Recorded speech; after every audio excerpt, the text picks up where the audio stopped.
ही recipe 3-4 दिवसाआधीची म्हणजे मंगळवारची आहे. Edit करायला वेळच नाही मिळाला म्हणून आज अपलोड करत आहे. तर त्या दिवशी काय झालं, भरपूर स्प्राऊट उरलेलं होतं दुकानावरचं. बघू शकता तुम्ही, एवढं स्प्राऊट कधीच उरलं नाही. साधारणतः 15 ते 16 प्लेट याची झालेली असते. परंतु आता हे उरलं आहे तर याचं काय करायचं म्हणून मग मी याची झणझणीत रस्सा भाजी बनवली या स्प्राऊटची. तर याच्यामध्ये मूग, मटकी, चणा, शेंगदाणा सर्वच थोडे थोडे उरलेले होते, बघू शकता तुम्ही. आता काय केली आहे मी, इथे एका गंजामध्ये तेल गरम व्हायला ठेवली आहे. तेल छान असं गरम होऊ द्यायचं आहे आणि त्यानंतर त्यामध्ये टाकायचं आहे तेजपान. तेजपान टाकल्यानंतर आता आपल्याला इथे टाकायचे आहेत कांदे. तर हे कांदे पण उरलेलेच आहेत, बघू शकता तुम्ही, म्हणून याच्यामध्ये कोथिंबीर मिक्स आहे.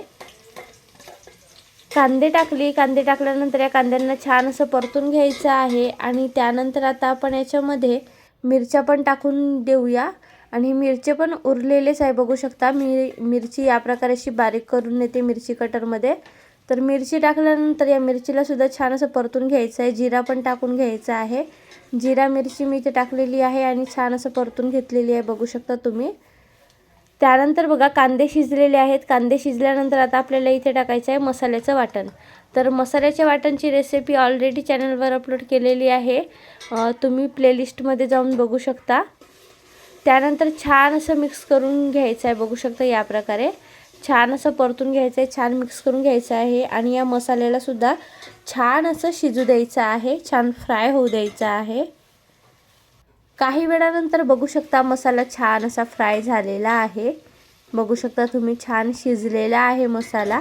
तर आता आपण याच्यामध्ये काही सुके मसाले टाकूया. तर सुके मसाल्यामध्ये मी इथे टाकत आहे लाल मिरची पावडर. लाल मिरची पावडर मी इथे 2 चम्मच टाकत आहे, बघू शकता तुम्ही. कारण मूग मटकी खूप जास्त आहे म्हणून मी इथे जास्त वापर करत आहे मसाल्यांचा. आणि त्यानंतर मीठ टाकलेली आहे 1.5 चम्मच. त्याबरोबरच इथे टाकायची आहे हळदी पावडर, थोडीशी हळदी पावडर टाकलेली आहे, अर्धा चम्मच. आता छान असं परतून घेऊया, छान मिक्स करून घेऊया. आणि त्यानंतर आता आपल्याला इथे टाकायचे आहे टमाटर. तर हे टमाटर पण उरलेलेच आहेत. टमाटर छान अशी टाकून घेतलेली आहे आणि छान असं मिक्स करून घेत आहे. तर या रेसिपीमध्ये ना मी फक्त मसाल्याचं वाटण तयार करून घेतलेली आहे, बाकी सर्व दुकानामधला उरलेला होता. काही वेळानंतर बघू शकता छान असे सर्व मसाले शिजलेले आहेत बघा. तेल अलग झालं म्हणजे छान मसाले शिजले समजून घ्यायचं. आता आपण याच्यामध्ये हे स्प्राऊट टाकून घेऊया. मूग, मटकी, चणा, शेंगदाणा सर्व एका वेळेस टाकून घ्यायचे आहेत. त्यानंतर छान असं परतून घ्यायचं आहे. आधी सर्व स्प्राऊट आपण इथे टाकून घेऊया. दुकान सुरू केलेला 3-4 महिने होत आहेत, परंतु एवढं स्प्राऊट कधीच उरलेलं नाही. आज म्हणजे मंगळवारला पहिल्यांदा एवढा स्प्राऊट उरलेला होता, बघू शकता तुम्ही. पण मी काही हे वाया जाऊ दिलं नाही. त्याची छान अशी घरी भाजी बनवून घेतली. उरते कधी कधी, पण एवढं उरत नाही, 1-2 प्लेटाचं उरते. एवढं 15-16 प्लेटांचं स्प्राऊट कधीच उरत नाही. आता बघू शकता छान असं मिक्स करून घेतलेली आहे. आता आपण झाकून ठेवूया 5 मिनटं स्लो गॅसवर, स्लो ते मीडियम गॅसवर झाकून ठेवायचं आहे. 5 मिनटानंतर उघडून घ्यायचं आहे आणि त्यानंतर आता आपल्याला काय करायचं आहे, इथे पाणी टाकून घ्यायचं आहे. सर्वात आधी आपण परतून घेऊया आणि त्यानंतर पाणी टाकून घेऊया. तर पाणी यासाठी की आपण रस्स्याची भाजी बनवणार आहोत, म्हणजे छान असं झणझणीत रस्सा बनवणार आहोत, तर त्यासाठी पाणी टाकायचं आहे. अदरवाईज जर तुम्हाला रस्सा बनवायचा नसेल तर तुम्ही तिखट मिठाचं प्रमाण कमी करून याच्यामध्ये पाणी न टाकता थोडंसं पाणी टाकून याला वाफेवर शिजवून घेऊ शकता स्लो गॅसवर. तर मी इथे पाणी टाकून छान अशी झणझणीत रस्स्याची भाजी बनवणार आहे या स्प्राऊटची. तर बघू शकता आता या पाण्याला उकळी येऊ देऊया आणि छान असं हे सर्व स्प्राऊट शिजू देऊया.